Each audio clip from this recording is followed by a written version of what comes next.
There are a lot of variables when it comes to starting a business and what it's going to cost you. I think that goes with online or offline. It's going to depend on the business model, potentially your existing skill sets and experience and things like that.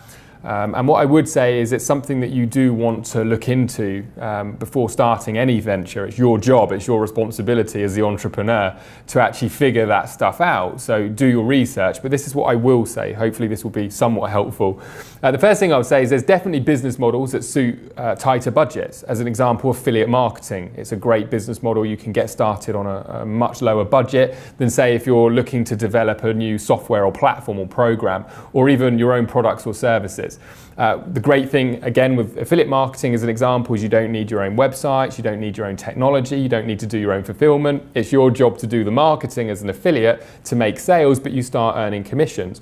But if you want to start your own website or you have your own idea for a business, then of course it's going to cost you a lot to make that development process. A lot of our students have over the years have had goals and visions of building and developing their own business, but they actually decide to start in affiliate marketing first so that they can start to, learn some online skills, get confident with working on the internet, potentially replace their income, and then later on go on to achieve a goal that they have. Other students of ours with Digital Experts Academy have come in with funding and backing, and they've been able to go straight in and actually get stuff up and running and spend six figures with getting going. So it really is something that's very difficult to put a precise figure on. This is something I am going to say though, and people are going to say, well, you would say that, you run an online education company. I think the wisest area of investment is education, okay? Going into starting a business online in particular, without expertise, without existing experienced people telling you the process, the steps, is really a recipe for disaster, because you're just going to make so many mistakes along the way.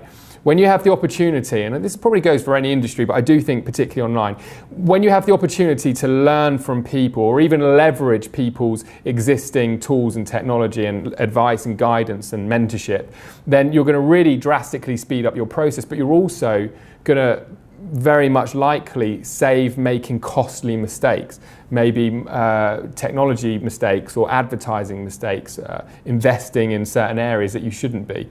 So education is something I would definitely say should be at the forefront, and just go with your gut instinct on that as well. I think that the right thing to do is find the right mentorship and the right training, people that you know, like and trust. Again, do your research on what it's going to cost you, make a decision that's right for you, and then just run with it. Get the training, get the education, start to get the business up and running, work hard, work diligently, and then it's up to you how you reinvest that money that's coming in. Me personally, I always allocate a percentage of our revenue and turnover to my own personal education. I think it's something that should never end, and I think it's something that you should always look to allocate a certain amount of money if you really want to truly have success.